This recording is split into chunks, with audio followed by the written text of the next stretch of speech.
నిన్న జోగి రమేష్ గారు ఒక జనసేన కార్యకర్త ఫోన్ చేసి మావిగాని వెళ్ళడానికి ఏ బస్సు ఎక్కాలని అడుగుతున్నారు. ఏంటంట మావేగన్ అంటే మచిలీపట్నం బస్సు ఉంది, విజయవాడ బస్సు ఉంది, గుంటూరు బస్సు ఉంది. మరి అమరావతికి ఏ బస్సు ఉంది, లేకపోతే ఏ ట్రైన్ ఉంది అంటే ఇప్పుడు చూసుకుంటే విజయవాడకి కానివ్వండి, మావేగన్ చెప్తే ఎయిర్పోర్ట్ ఉంది, ట్రైన్ ఉంది, బస్సు ఉంది. మరి అమరావతికి ఏ బస్సు ఉందని చెప్పి వీళ్ళు జన సైనికులు అడుగుతా ఉన్నారు. ఇప్పుడు చంద్రబాబు నాయుడు గారు 2 లక్షల కోట్ల రూపాయలు ఖర్చు పెట్టి రాజధాని నిర్మించాలని చూస్తున్నారు కదా. అదే జగన్మోహన్ రెడ్డి గారు 10,000 కోట్ల రూపాయలతో ఈ రాజధాని అనేది పూర్తి చేసుకోవచ్చు మావిగన్ ద్వారా అని చెప్పి చెప్తా ఉన్నారు కదా. మరి దానికి ఎందుకు అంగీకరించలేకపోతున్నారు జన సైనికులు? ఈ అమరావతికి వెళ్ళడానికి బస్ ఎక్కడుందో ఒకసారి చెప్పమని ప్రజలు అడుగుతూ ఉన్నారండి. ఒకసారి వాళ్ళని చెప్పమనండి. జగన్మోహన్ రెడ్డి రాజధానికి వ్యతిరేకి ఆంధ్రాకి రాజధాని లేకుండా చేద్దామని చూస్తున్నాడని కూడా మాట్లాడుతున్నారు. జగన్మోహన్ రెడ్డి గారు ఎప్పుడు ఎక్కడా కూడా రాజధానికి వ్యతిరేకం కానే కాదు.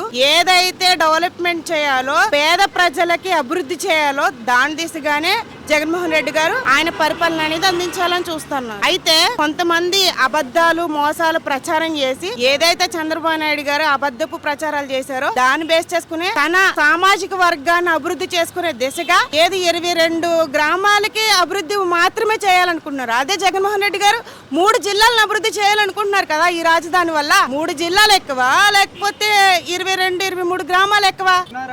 జగన్మోహన్ రెడ్డి రచ్చగొట్టి మాట్లాడుతున్నారు, నిజంగానంట?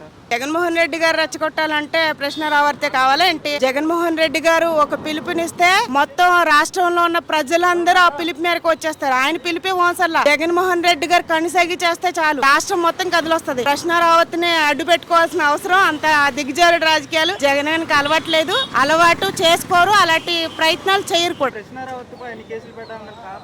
వాళ్ళు ఏంటంటే డైవర్షన్ పాలిటిక్స్ చేస్తా ఉన్నారు. ఏదైతే పవన్ కళ్యాణ్ గారిని ఎవరైనా ఏదైనా అంటే ఈ పవన్ కళ్యాణ్ ఎక్కడ వీళ్ళు చేజారిపోతాడు అని చెప్పి ఏదో రకంగా విషయాన్ని చంద్రబాబు నాయుడు గారు పవన్ కళ్యాణ్ వెళ్ళనివ్వకుండా చేసుకునే ప్రయత్నాల్లో భాగమే ఈ ప్రశ్న రావత్ని అడ్డు పెట్టుకుని రాజకీయం చేయడం.